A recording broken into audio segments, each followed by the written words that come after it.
आखिर कैसे दुनिया का सबसे टॉप क्लास होटल बंद करवा दिया एक फटीचर से दिखने वाले इंसान ने? जिस फटीचर घर जमाई से अपनी जूतियों पर नाक रगड़वाई एक सास ने, कैसे उसी घर जमाई ने बचाया उनका अरबों का डूबता हुआ बिजनेस एक कॉल में?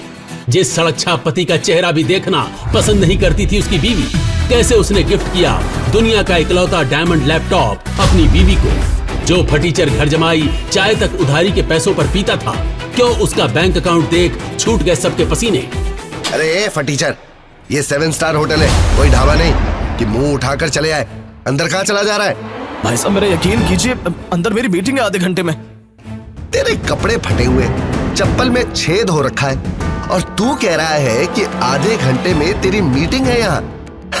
अरे कभी सपने में भी देखा है ऐसा आलीशान होटल?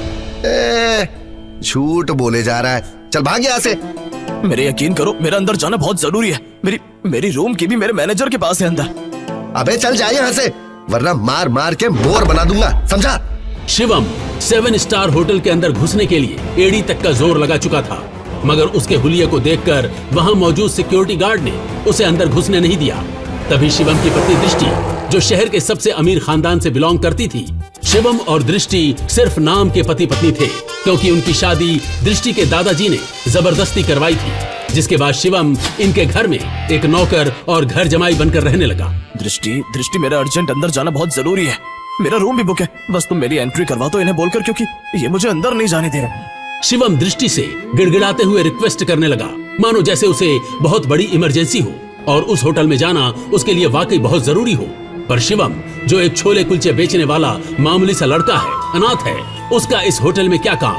तभी दृष्टि के साथ आया उसका बिजनेस पार्टनर अंगद दृष्टि से कहता है, दृष्टि, ये कौन गरीब बदतमीज आदमी है? अरे इसे 50 रुपए दो और भगाओ यहाँ से। ए मिस्टर, तमीज से, मैं कोई 11 आदमी नहीं बल्कि दृष्टि का हस्बैंड हूँ। शिवम की ये बात सुनकर दृष्टि के साथ खड़े अंगद के होश उड़ गए। उसे क्या, बल्कि पूरे शहर को जरा भी अंदाजा नहीं था कि दृष्टि शादीशुदा है। तभी अंगद ने दृष्टि को देखा और पूछा, ये क्या कह रहा है दृष्टि? ये तुम्हारा पति है? अंगद का ये सवाल सुनते ही दृष्टि कुछ सेकंड के लिए ब्लैंक हो गई, लेकिन फिर उसने बड़ी हिम्मत करके कहा, क्या अंगद, तुम्हें सच में लगता है ये गरीब भिखारी मेरा हस्बैंड होगा? ये तो कोई चंदा मांगने वाला सड़क छाप आदमी है, मेरा पति नहीं। इतना सुनते ही शिवम को जोर का धक्का लगा, उसका दिल पिघल गया था। वो कुछ कहने ही वाला था कि अंगद बड़ी बदतमीजी के साथ शिवम पर चिल्ला दिया, इससे पहले कि मैं तुझे मार मार कर यहाँ से भगाऊं, अपने आप यहाँ से चला जा, समझा? शिवम अपनी किस्मत पर अंदर ही अंदर रोने लगा। वो वहाँ से निकलने ही वाला था कि तभी अचानक कार होटल के बाहर आकर रुकती है, जिसमें से शहर के बड़े बिजनेसमैन नितिन रायजादा निकलते हैं और उनकी नजर सीधे शिवम पर पड़ती है और वो शिवम को देखते ही उसकी ओर दौड़े चले जाते हैं। मिस्टर शिवम, आप? सर, आपने मुझे पहचाना नहीं? मिस्टर रायजादा को कौन नहीं जानता था। दृष्टि उन्हें देखते ही पहचान गई थी, पर उन्हें शिवम से बात करता देख दृष्टि और अंगद दोनों के होश उड़ गए। दृष्टि, ये मिस्टर रायजादा जैसा बड़ा आदमी शिवम से क्या बात कर रहा है और वो इसे जानता कैसे है?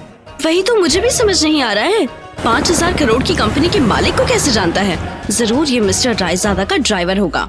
काफी देर बात करने के बाद शिवम मिस्टर रायजादा से कुछ इशारे में कहता है और मिस्टर रायजादा तुरंत किसी को कॉल लगाते हैं और शिवम की उस 7 स्टार होटल में एंट्री करवा देते हैं। वो देखो, इस भिखमंगे ने मिस्टर रायजादा से भीख मांगकर होटल में एंट्री ले ली है।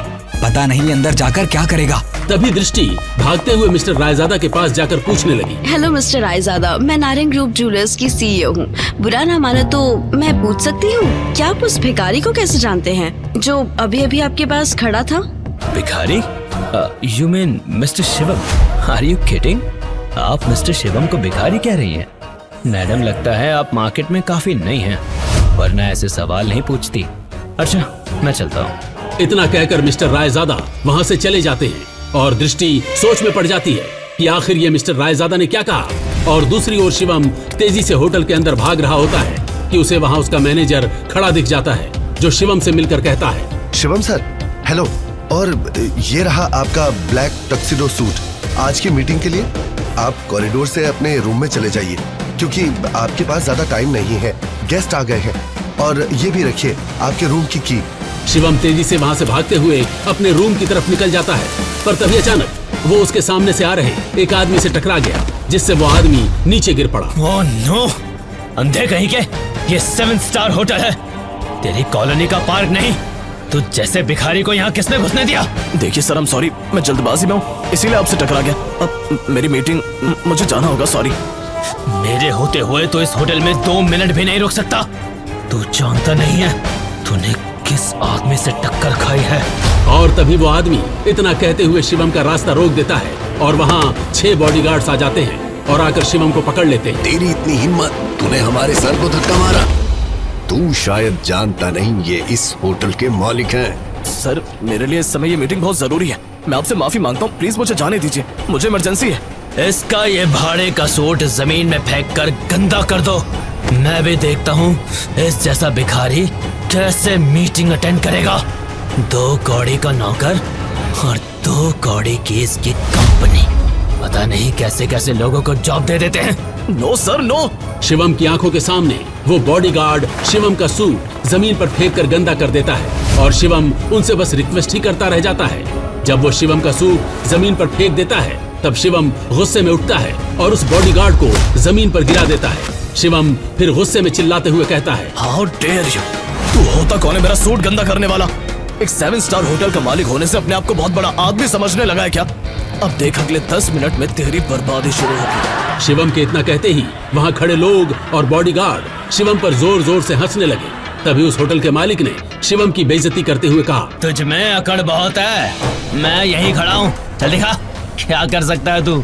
तभी शिवम गुस्से में तुरंत किसी को फोन लगाता है और कहता है, हेलो, मैं बोल रहा हूँ यंग मास्टर, अभी के अभी कपूर 7 स्टार होटल को तुरंत ब्लैकलिस्ट कर दो। मुझे अगले 10 मिनट में ये होटल बंद चाहिए, समझे? शिवम का फोन डिस्कनेक्ट होने के बाद कपूर 7 स्टार होटल के मालिक को और हंसी आ जाती है। पर तभी अचानक होटल में लगी टीवी स्क्रीन पर न्यूज में बड़ी बड़ी हेडलाइंस में कपूर 7 स्टार होटल की न्यूज आने लगी। इस वक्त की सबसे बड़ी खबर, बताया जा रहा है कि दिल्ली के कपूर 7 स्टार होटल को गवर्नमेंट की ओर से अभी अभी बैन कर दिया गया है। ये खबर सुनते ही मिस्टर कपूर के होश उड़ गए और वो घबराकर ऑफिसर्स को कॉल करने लगे। हे मिस्टर, किससे पूछकर तूने मेरे होटल को ब्लैकलिस्ट करने की कोशिश की? 7 स्टार होटल को बैन करना कोई मजाक नहीं है। ये सब बिना कोई नोटिस के न्यूज में कैसे पब्लिश हुआ? सर, हमें ऊपर से इमीडिएट ऑर्डर आए हैं कि आपके लाइसेंस को कैंसिल कर दिया गया है और होटल को अभी से बैन कर दिया गया है। आपको बात करनी है तो सीधा मिनिस्ट्री से बात करनी होगी।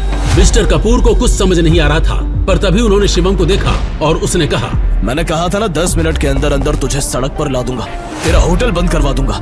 लेकिन तू जैसा मामूली आदमी ऐसा कैसे कर सकता है? मैं इतना करोड़पति आदमी हूँ, इतनी पावर है मेरे पास। मेरे होटल को बैन करने के लिए खुद पीएम के ऑर्डर चाहिए होते हैं, पर तूने एक कॉल में मेरा होटल बैन करवा दिया। कैसे कैसे? अभी तो बस तेरा होटल बैन हुआ है, पर तूने जो फ्रॉड करके इंडिया में स्विस बैंक में जो पैसा जमा किया है उसके लिए तुझे जेल भी करवाता हूँ। पर मुझे अभी इमरजेंसी है, इसीलिए इतने में छोड़ रहा हूँ, वरना आज हाथ में कटोरा दिलाकर भीख मंगवाता तुझसे। ये सुन वहाँ पर मौजूद सभी लोगों के चेहरे पर 12 बज गए थे। ये आखिर एक मामूली आदमी ने एक कॉल से देश के सबसे बड़े होटल को कैसे हमेशा के लिए बंद कर दिया। तभी शिवम का मैनेजर, जिसने उसे ब्लैक सूट और रूम की की दी थी, वो भागा भागा शिवम की तरफ आया और कहने लगा, सर, आपका वहाँ पहुँचना बहुत जरूरी है। वो लोग वहाँ आ गए हैं, आइए हमें अभी चलना होगा। सर, यानी ये कोई मामूली आदमी नहीं बल्कि बहुत रईस और पावरफुल आदमी है। सुनो, तुम्हारा नाम क्या है? शिवम वहाँ से निकलने ही वाला होता है, पर मिस्टर कपूर की बात सुनकर वो रुक गया और उसने घूरकर मिस्टर कपूर को अपना नाम बताया। और ये नाम सुनते ही वहाँ पर खड़े सभी लोगों के माथे पर पसीना आ जाता है और मिस्टर कपूर तो शिवम के पैरों पर गिर जाता है। सर, आप मुझे माफ कर दीजिए सर, मुझे माफ कर दीजिए। मुझे जरा भी पता होता तो मैं आपके लिए खुद होटल रिजर्व करवा देता। सर प्लीज मुझे माफ कर दीजिए, आइंदा ऐसी गलती नहीं होगी। डोंट वरी, जब होटल ही नहीं रहेगा तो गलती भी नहीं होगी। हटो अब। शिवम इतना कहकर अपने रूम की तरफ भागा और जाकर उसमें बैठ गया, पर तभी उसके पास यूएस से कॉल आई। शिवम सर, अब आपको उन लोगों से मिलने की कोई जरूरत नहीं है, हमें डोनर मिल गया है। बड़े साहब अब खतरे से बाहर हैं और हम उन्हें लेकर कल इंडिया ही आ जाएंगे। ओह थैंक गॉड, मैं तो डर ही गया था। आखिर कौन थे वो बड़े साहब? क्या रिश्ता था शिवम का उनसे? आखिर क्या है शिवम की असलियत? आखिर शिवम क्यों इतना बड़ा आदमी होकर जीता था भिखारी वाली जिंदगी? आखिर क्या है शिवम का पूरा नाम? क्या होगा जब दृष्टि को पता चलेगी शिवम की सच्चाई? क्या दृष्टि और शिवम के रिश्ते कभी सुधर पाएंगे? आगे की कहानी जानने के लिए देखिए अगला एपिसोड सिर्फ पॉकेट एफएम के यूट्यूब चैनल पर। और शिवम द हिडन वॉरियर के सारे एपिसोड्स को सुनने के लिए डिस्क्रिप्शन में दी लिंक से डाउनलोड करें पॉकेट एफएम ऐप।